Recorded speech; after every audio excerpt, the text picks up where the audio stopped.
Support for the Leadoff on WGLT and WGLT.org comes from the Central Illinois Regional Airport, where travelers are one stop away from world destinations. Connections on Delta Airlines to Atlanta are available daily. Close, convenient, CIRA. More at CIRA.com.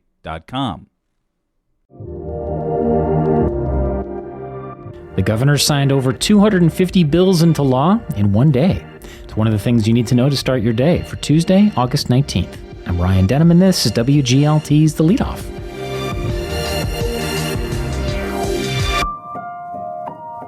Now let's lead off with a number of bills that Governor J.B. Pritzker has now signed into law.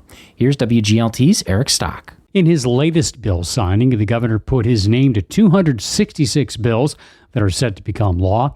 That's just a fraction of the 430 bills lawmakers approved last session.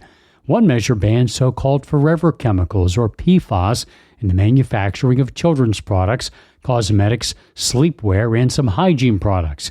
The ban will take effect in 7 years. Environmental advocates cheer the move. PFAS are linked to health risks ranging from cancer to reduced fertility. A bill proposed by Republican State Representative Bill Howder of Morton allows retired healthcare workers in Illinois to work as volunteers without having to pay a license fee.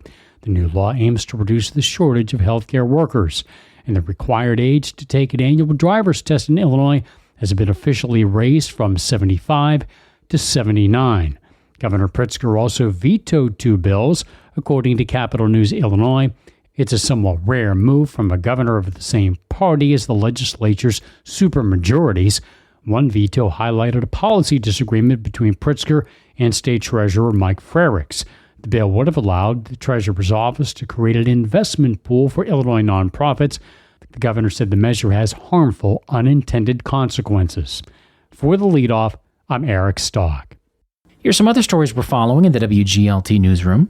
Ameren, Illinois will give the town of Normal money to help it implement a transportation electrification plan developed with the utility company. McLean County's Supervisor of Assessments will host 4 public information sessions about the assessment process to help you understand your property tax bill.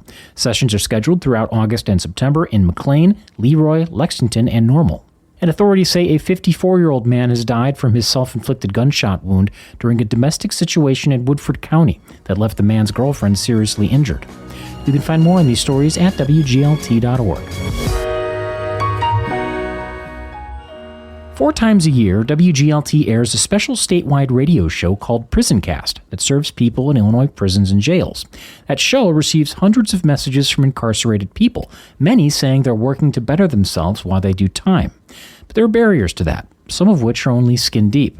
PrisonCast producer Lauren Frost takes us to Canton, Illinois, about an hour west of here, for a report on how tattoo removal programs could help people start fresh.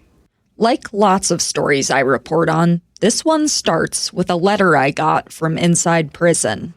Dear Prison Cast, the reason for me writing and reaching out was I was trying to get a bill started in my name that will benefit every incarcerated man and woman that's faced with the same problem I'm dealing with. This is Adonis Veal. He's incarcerated at Illinois River Correctional Center, a prison in central Illinois. And that problem he's dealing with, his face is covered in tattoos. I think my teardrops was my first tattoo. Some gang-related stuff. Then I got the 6-star G. One is a hate symbol, though he says that's not why he got it. Adonis says ever since he began serving his sentence, he's wanted to take them all off. I want to change my circle, my crowd, and I just wanted to change my appearance because it's like I don't want to be 60, 70 years old with tattoos in my face. But here's the issue. He has no way to remove them or cover them while he's in the custody of the Illinois Department of Corrections. I think that if guys could take advantage of that opportunity, they would. That's where his idea comes in, for a state law to establish a tattoo removal program for incarcerated people. We wanted to investigate whether that's been done before and what it might look like. And it turns out it's not such a wild idea. Last spring, I paid a visit to Redemption Studio.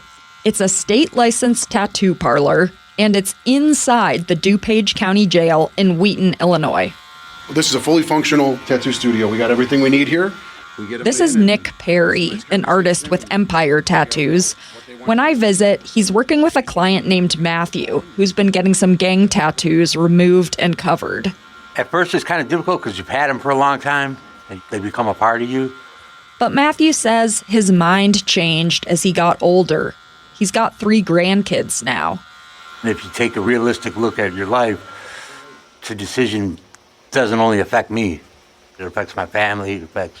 I've been out in public with my mother and ran into some trouble because of my tattoos. The artists and technicians who visit Redemption Studio don't just hide gang tattoos or hate symbols. They'll cover branding marks from human trafficking, scars from bullet wounds or self-harm, anything that might make it hard for someone to move forward. California's Department of Corrections launched a statewide tattoo removal program in 2023.